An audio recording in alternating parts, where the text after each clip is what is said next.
We found this thing in my grandmother's attic. What is it? This is a really old knife sharpener, probably from the 1930s or 1950s. The design with two metal discs indicates that it was a roller sharpener. The knife was inserted between the rotating rollers and moved several times to sharpen the blade. Features: the wooden handle is a typical feature of old kitchen tools. The recessed rollers guide the blade at the correct angle. A metal case with a mount. Sometimes these sharpeners were screwed to the countertop for stability. This device was popular in households before the widespread use of electric sharpeners and ceramic grinding stones. It was considered a simple and convenient solution for sharpening kitchen knives at home.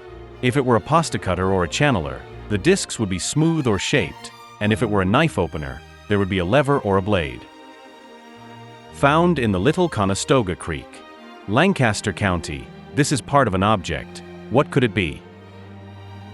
You found the bottom of an acetylene lamp for miners, a carbide lamp, probably manufactured in the early 20th century. Such lamps were widely used in the United States until the mid-1900s, and the discovery at Little Conestoga Creek in Lancaster, Pennsylvania, fits well into the historical context of coal and limestone mining in the region. How the carbide lamp works. Calcium carbide was poured into the lower tank, water was poured into the upper tank. Drops of water fell onto the carbide through the dripper, causing a chemical reaction. Acetylene, a combustible gas, was produced. The gas was released through the nozzle and ignited near the reflector. What can be seen in the photo? The round bottom of the lamp is where the carbide was placed. The corroded tube at the top is where the water supply or gas release was located. Threaded holes and protrusions are part of the fasteners for the upper tank or nozzle. A heavy corrosion indicates prolonged exposure to water, but the shape is still recognizable. An interesting fact: these lamps were not only used in mines, but also in cave expeditions, as well as by cyclists, cavers, and railway workers. They were cheap, bright, and easy to refill. Conclusion: you found an authentic piece of mining lighting history, a part of an old carbide lamp, possibly made by Autolite or Just Right. This is a rare and atmospheric find with historical value. On the beach in New Jersey, it seems to happen only in the summer. What could it be? The photo shows a mobile cellular base station, cell on wheels, or COW, a temporary mobile signal repeater. This technique is used to enhance network coverage in crowded areas, especially during seasonal events near the coast, as in this case in New Jersey. How it works: telescopic masts are raised with antennas of various bands, usually 4G, LTE, and sometimes 5G. The equipment in the body includes routers, switches, and signal amplifiers connected to the main network via fiber optic or satellite. The entire system powers and processes traffic from thousands of devices within a radius of several kilometers. Why it appears in the summer? In resort areas, the load on cellular networks increases dramatically in the summer due to tourists, streams, social media, and calls. A permanent tower may be redundant in the off-season, so a mobile station is installed, quickly, flexibly, without capital construction. Often used at concerts, festivals, sports events, and in disaster zones. Conclusion: you have found a modern high-tech infrastructure of a temporary type, a mobile cell tower that helps to maintain stable communication and the internet at peak moments. This is an important element of digital infrastructure in areas with a temporary surge of traffic. On the beach in New Jersey, it seems to happen only in the summer. What could it be? This is a tractor equipped with a massive protective cage, a special forestry or garden outboard designed to work in aggressive conditions, such as nut or fruit orchards, where branches can smash the cabin, overgrown forest areas, where the equipment clears the clearings or clears the undergrowth, mulching and brush cutting works, when debris from trees, branches, wood chips fly. Why do you need such a cage? 1. Protection of the cabin and glass, from heavy branches, falling twigs, and impacts from the side. 2. Operator safety. In the event of an overturn or impact, the tree may fall on the tractor. 3. Additional supports. As you can see in the photo, the cage is attached to the frame, including the side, front, and top rails, creating a protective frame. 4. Working in dense rows in orchards, e.g. almonds, walnuts, oranges, tractors often move between trees, and without such protection, the cabins would quickly deteriorate. These cages are often custom-made for specific tasks. The photo shows an example of a rigid homemade structure made of steel angles and welded mesh, which is typical for American farms, especially in California or Texas. Conclusion: this is a professionally reinforced tractor designed for working in dense plantations or logging operations. The cage is not for beauty, it protects technology and life. I found it in a high-altitude desert while exploring the area, and it's sticky. It's not a muffin, is it? The photo shows the remainder of the protein or mineral lick tub intended for feeding cattle or wild ungulates such as deer, moose, or antelopes. This mass is most often a dense, sticky mixture of molasses, salts, vitamins, and proteins, which animals lick. Why it looks so strange? The dark brown color and luster are the result of a high sugar base, most often molasses. An uneven, rounded shape, typical of a cast or evaporated piece from a lick barrel tub, often weighing 100 to 250 pounds. Stickiness, a natural condition of the surface due to frequent licking and exposure to moisture.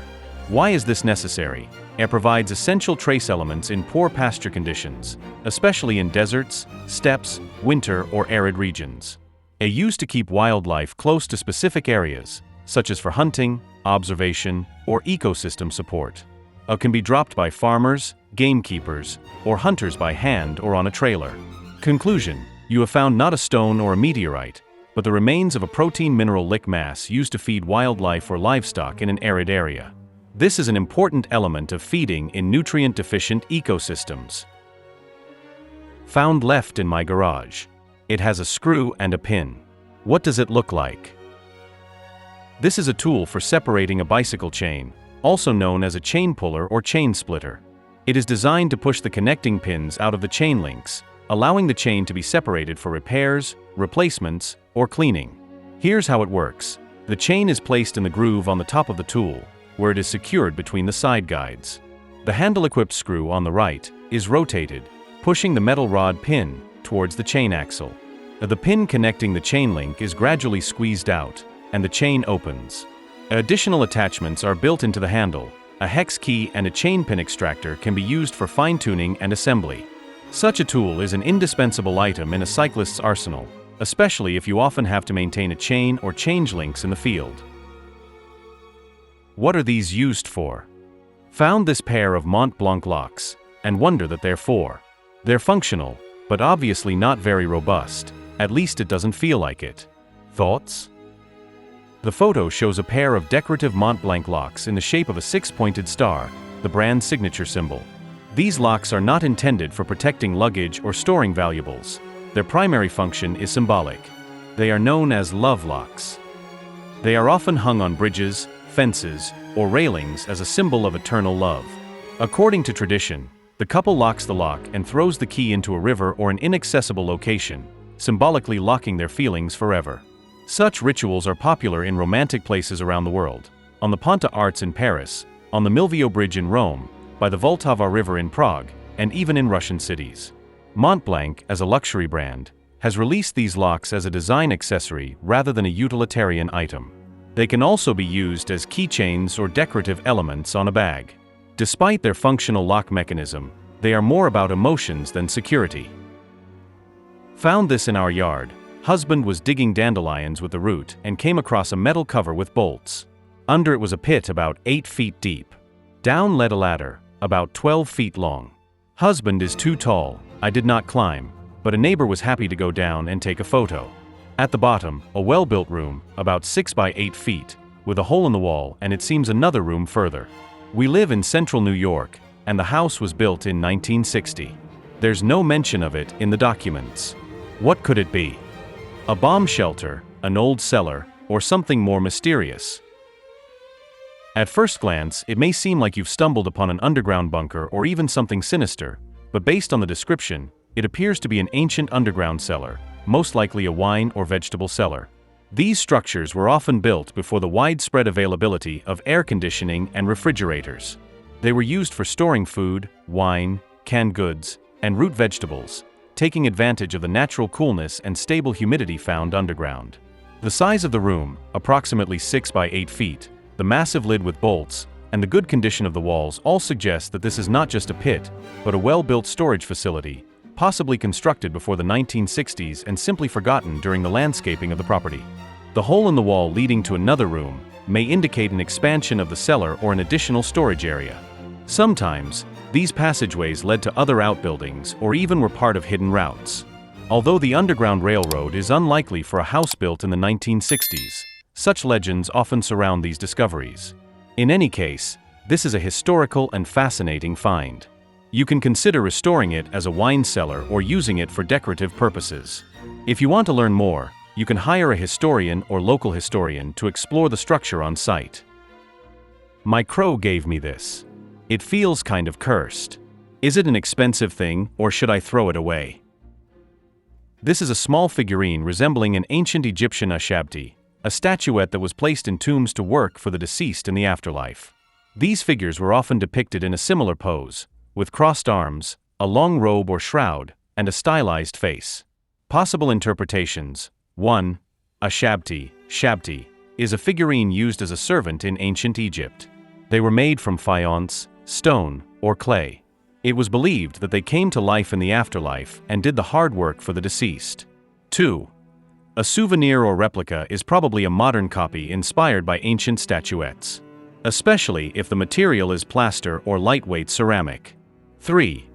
An amulet or museum replica is sometimes sold in museum shops or tourist regions. Why is it cursed? Many such figurines are found in unusual conditions, in ruins, old houses, and in the ground. Combined with their rough, ancient appearance and mystical history, they create an atmosphere of mystery. And if such a thing was brought by a raven, a bird with its own symbolism in myths and folklore, it only enhances the feeling of something otherworldly. They're pointed and ribbed, and they have a key ring on one end. Any ideas what they are? The photo shows the so-called kubotans, compact self-defense devices that can be worn as a keychain. Their body is made of durable metal, and their shape with embossed rings and a sharp tip allows them to be effectively used for protection, if necessary, to strike at the pain points of the attacker or to free themselves from capture. Although they may look confusing, which is played off as a joke on the not for your butt sign, they are a completely legal and practical accessory for personal safety, especially in countries where guns are prohibited. A friend found it in her yard. Brisbane, Australia. What should I do next? The photo shows a heavily rusted object half buried in the ground, the shape and texture of which almost certainly indicate an old hand grenade, probably from World War II. The distinctive pineapple-shaped surface of the body is a typical feature of a fragmentation grenade, which is designed to produce shrapnel upon detonation.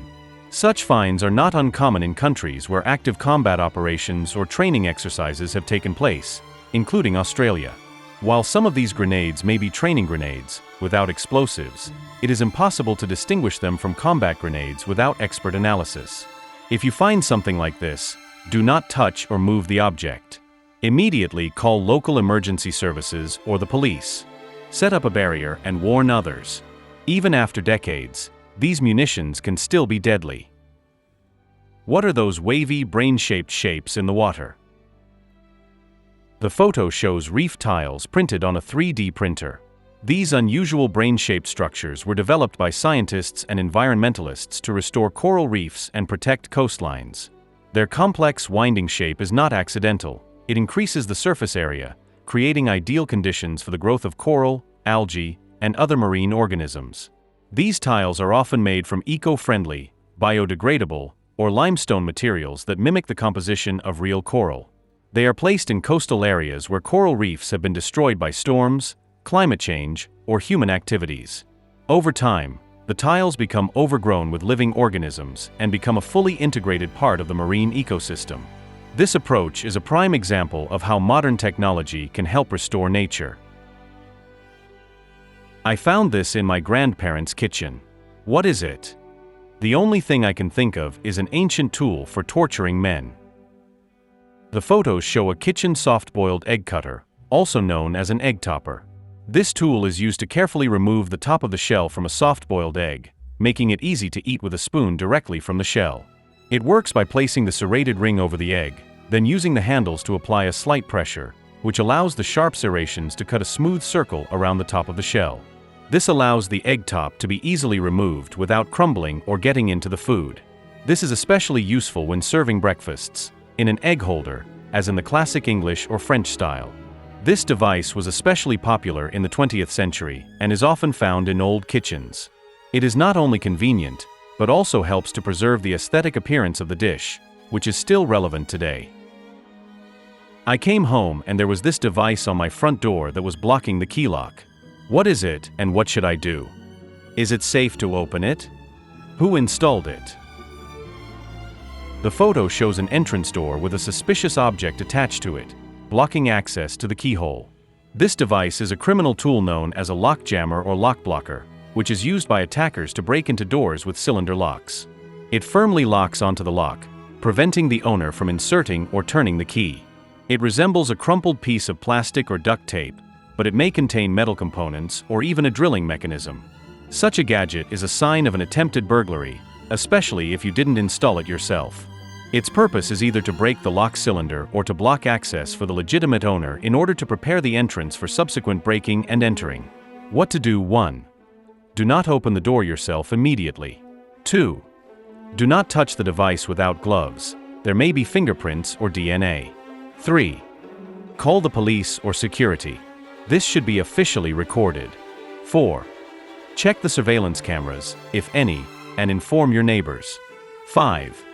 Install additional security measures, video doorbell, alarm system, new locks. Important: if the device is damaged or removed, the intruders may have returned or attempted to break in. This situation requires immediate attention from law enforcement authorities. Found in a hotel room, what is it? The photos depict pages of a book filled with sequences of dots and dashes, which are the Morse code, a classic coding system where each letter or number is represented by short and long signals, that's and dashes. The separators between words are represented by slashes, /. However, there is more to it than meets the eye. What makes this particularly strange is, 1. The Morse code is not used as decoration but as a cipher, carefully written and divided to convey a meaningful message. 2. The unusual location of the find, in a hotel inside a strange book, gives the whole thing an air of mystery, as if it were part of a quest or an ARG, alternate reality. 3. The formatting. The lines are arranged in a systematic way, suggesting a well-thought-out structure, possibly with chapters or paragraph breaks. Possible explanations. This is part of a game or a quest, and someone may have left a message for the next guest. This is an art project or a mysterious diary, intended to be deciphered only by those who know Morse. Or, this is real encrypted information, left by someone for personal reasons. An interesting fact: Morse code is still used in aviation and navigation, and is often used in ciphers and riddles in movies, books, and escape games. Write in the comments if you want me to decipher this message. Why did they do this to these trees? The photo shows trees covered with a dense dark material, which looks unusual and even a little sinister. However, this cover is not an art installation or a way to hide something, but rather a practical measure. It is a protective mesh or film that is used in landscape and urban gardening. Why are trees covered? 1. Protection from pests. The mesh prevents insects from entering, which can damage the foliage or lay eggs, especially important in spring. 2.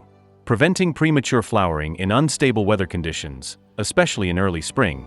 The shelter helps the tree not to start growing too early, until the threat of frost is past.